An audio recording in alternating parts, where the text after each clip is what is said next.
Yo, let's do this. Les Mis. All right, here's your deal. This is all after the fact. Les Mis was the best thing we saw. Nothing else was close. I'm gonna keep it a buck. That's just how it is. Les Mis, going into it, first professional musical production I have seen. And Les Mis is iconic. I didn't know it. I saw the movie like 3 years back. Didn't remember it at all. I remember Russell Crowe was in it. Hugh Jackman was in it. And neither of them could sing. The kid from the Harry Potter thing was good. Radcliffe. That one. He was not bad. His Empty Chairs and Empty Tables was like, ooh, that's kind of good. And I knew that song. And I knew Stars because I'm a bass. And so everyone's like, sing Stars from Les Mis. And yeah, that was what I knew about Les Mis. So I knew the plot going into it. And then, of course, we had the presentation. And so that kind of was a refresher of the plot. And, but low-key, like, other than Empty Chairs and Empty Tables, which I quite like, I was like, I was meh about the music going into it. During the presentation, they were playing some of the songs, and they were like, everyone was like, oh, they're so good. I was like, these are fine. Like, they're not bad, but they're fine. And then I saw it live, and I was like, oh, these are good. And it was, in fact, good, because it's one of those that it's like almost completely sung through, like Hamilton, which I did know going into it. And Hamilton, you can kind of listen through the like original Broadway recording and just get the whole thing and not miss out on a lot. I mean, of course, the experience live is so much better. But you can get everything, and I found at least, it was still like a cool experience. But Les Mis, I hadn't done that before. I hadn't listened through in that way. But I think that there just truly is so much of it that struggles to be conveyed without a recording, without like seeing the visual, and without like actually being there. Like after we'd finished, one of my biggest takeaways was, oh my goodness, Javert goes crazy. Like, bro has so much aura. Because he just, like, he pulls up, and he's like, and he, like, rips his motif, and it goes hard every time. And he just has so much presence. Presence that just can't be conveyed over just an audio recording. Because it truly is a compounding of his vocal presence, his stage presence, and just his characters. Like, importance, and like his whole thing is he enters stage, he enters stage, he demands attention, right? And oh, I'm gonna struggle with this one because there's so much to talk about here. Javert goes crazy, right? His confrontation with Jean Valjean goes nutty. He just pulls up, rips a line, rips an F2, refuses to elaborate. And then Jean Valjean is just like doing his wicked high baritone stuff. And then they're just going at it, and it goes crazy. And just like those two characters are just phenomenally written foils, but not exactly foils, because they're not exactly opposite, in that they both have the same thing in mind, which is like justice and goodness, but they're on the opposite sides of a coin of that issue. Of Valjean is a man who was sent to prison for many years for a crime that was not befitting of that punishment, and for one that he committed out of care for someone else. And that then he comes out of prison and is an outcast and can't get any work, and then when he is shown compassion and given a second chance, he sees how significant that is and uses that to become a good man, like a truly good man. And just throughout the rest of the musical is just like this absolute saint of a man who's just selfless to the max and just looking out for absolutely everyone around him at every juncture. Juxtaposed with Javert, who his entire thing is justice. He's like, justice is the chief thing that matters in this world, and those who are wicked, that's all there is to it, right? And wicked people can never change, right? Which is also very interesting when you realize that during the confrontation, Javert reveals that he was born in a prison, and he says I'm from the gutter too, right? And so it's just very interesting that this character that feels so strongly that, like, he says exactly to Jean Valjean, he says, men like you can never change, right? As Jean Valjean is pleading with him, please, 3 days are all I need. This woman's daughter is dying. I'm the only one who can take care of her. And yet he's doubling down, just men like you can never change, right? In the very same song, he admits that he is from the gutter too, right? And so it's just very interesting that it's kind of presented as if one of the things that drove him to have such a strong sense of justice was this sort of like repulsion at his origins,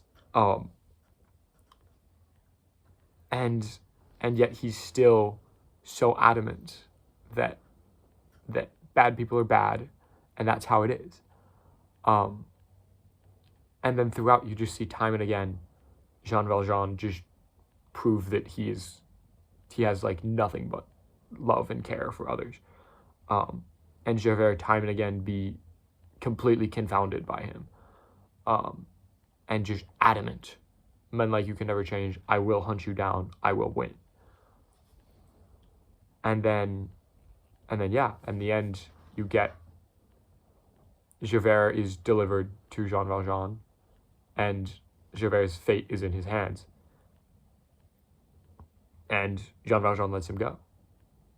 And that was just an act that was so undeniably merciful that even Javert recognizes that was just out of goodness. And then he sort of realizes that all along he's been the perpetrator, he's been the bad guy, so to speak, and that he's been trying to condemn this man who has so much good in his heart for everyone. And then I think a bit of his notion of black and white, evil is evil, he then puts himself in that spot and can't bear it because he wants justice to prevail, and then takes his life. And that's just two of the characters. Granted, they are like arguably the two main characters, but throughout all of that, like, that is the plot that is going on within the plot of the actual historical plot of the revolution. I forget exactly which one it's called, in which you have these college students who are revolting against the French government and build the barricade, and then they all die except for Marius, because he gets saved by Jean Valjean, who is there because the girl he raised like his daughter is in love with Marius, and they're in love with each other, and he's like, no, I can't let harm befall the lad, because that would hurt someone I care about.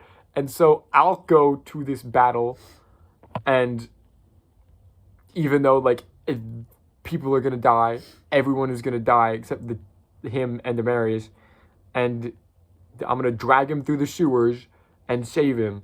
And then he sings about how all of his friends are dead, and their deaths meant nothing. And it's like, oh my goodness, just like such a crazy moving song, Empty Chairs, Empty Tables, where he's just there and just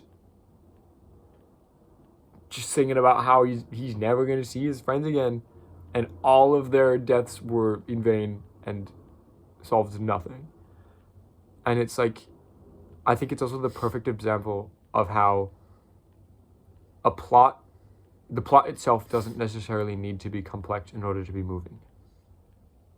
The plot of Les Mis isn't super convoluted. It's relatively straightforward, and if you know what's going on, it's not difficult to follow. There's a lot going on, but it's not overly complicated. And you can get the main points and still get a lot from it. The characters are more complicated, but in a way that while you're watching it, you're not lost. While you're watching it, you understand Jean Valjean is a good man who committed crimes in his past, and Javert is a man driven by justice, right? And you can get that, and you can be there in the story and be engaged and not be sort of fumbling trying to figure out what's what. And then afterwards, you can contemplate the depth of, oh my goodness, there's so much going on here, right? And not be missing out on the show trying to do that during the show, right? And then, like, again, like with the revolution with Marius, very straightforward of just like, man is a revolutionary, falls in love with woman, and oh my goodness, they're in love, and then all his friends die, and then, right? And it's like this thing where it's like, the thing itself is very simple. What happens is very simple. And yet they give you space. Like Empty Chairs and Empty Tables, that whole song is space for you to realize, oh, they're all dead. And they all died for nothing. And the whole production is musically excellent. And it's just the perfect blending of all of these things coming together to make you feel and think. Anyway, let's talk about integration, because I think that this is one. Les Mis is almost completely sung through, right? Completely integrated. Macmillan says that's bad. I think that in Les Mis, it is done very well. I think it can be done very poorly. I think in Les Mis, it is done very well because of what I just laid out. Of, yes, it's entirely sung through, but the music works in cohesion with the plot to drive things forward to a point where you can feel something, and there's also a tangible plot so that you have a guideline through actual events that have meaning. And the meaning is further brought through the music, right? And that they give you enough space to digest all of these things. Not to the full. You can't like fully digest the emotions fully while it's going on, but you can fully take in the plot, take in the characters at a surface level, at a level that is deep enough to still be engaged and still be following, and just have all of that, and then enough extra to then go on afterwards and think and ponder and be like, whoa.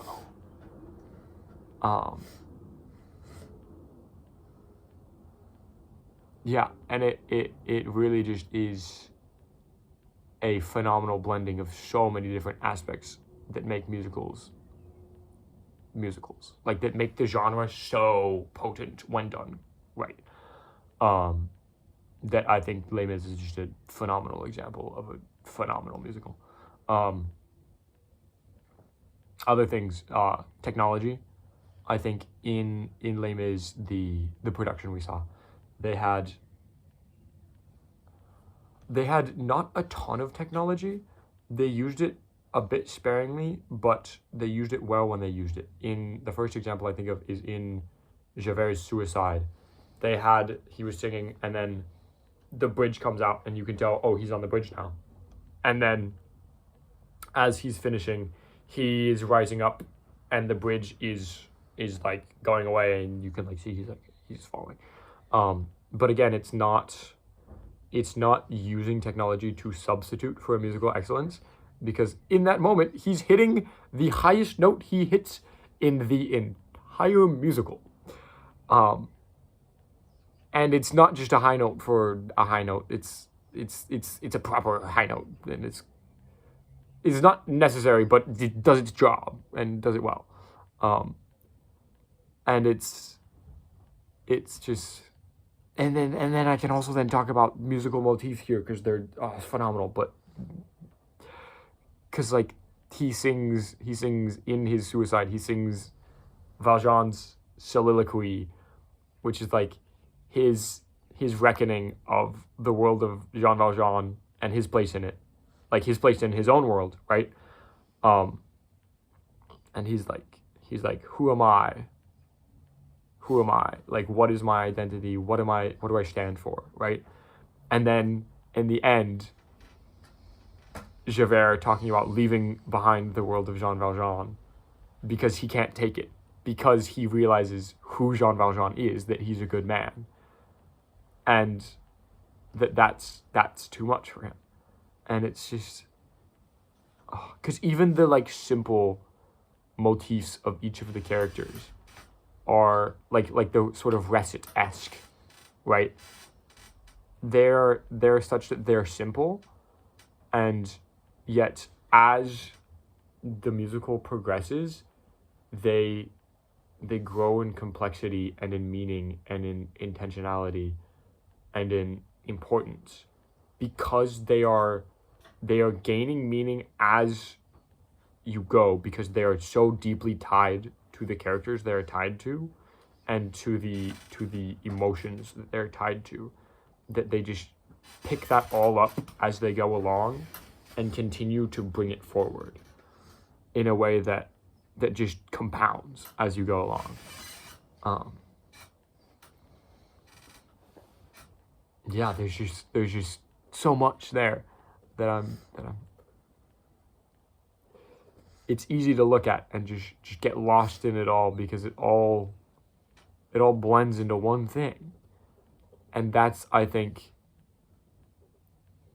just a part of it that is done so phenomenally, is that in trying to pick apart one thing, you run into a different thing, because they're all so deeply ingrained in the final project of what is a musical, right?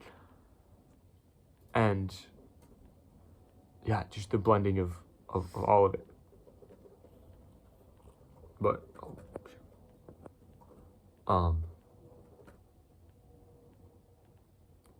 yeah, no.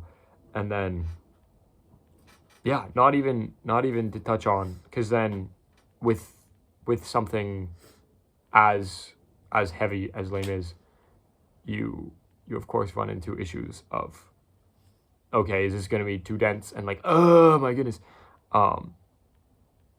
in a bad way. And then so then they bring in if they bring in comic relief characters, which they do, and they do well, and even the comic relief characters are interesting.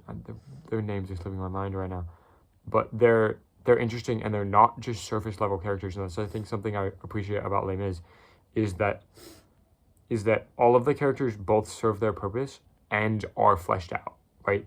Like the comic relief characters, you sort of understand that they know that they're deplorable, and that they know that what they're doing is bad, right? Because the whole thing, you have themes of good and bad. like they're aware. They're not bad out of ignorance. They're bad just because they are, and they know they are. And yet they still are characters that are the comic relief. They are the funny characters. And so we are meant to find them funny and like them and be glad when they're on stage, because it's like, oh, a funny thing's about to happen.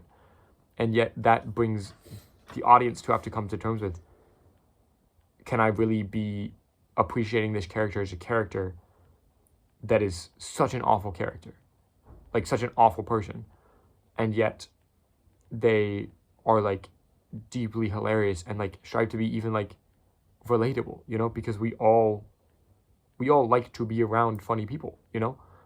And so we just like have these moments of just them being total goofs and like just being hilarious, and we find ourselves like growing attached to them, and then have to wrestle with, can I really be okay with being attached to this character just because they're funny, despite the fact that their entire role in the actual plot is that they are just awful to everyone and just have no properly ordered desires and cares for the world. And it's just every single thing of Les Mis ties together to make the whole what it is in a manner that just fits together so well. But yeah, that's Les Mis.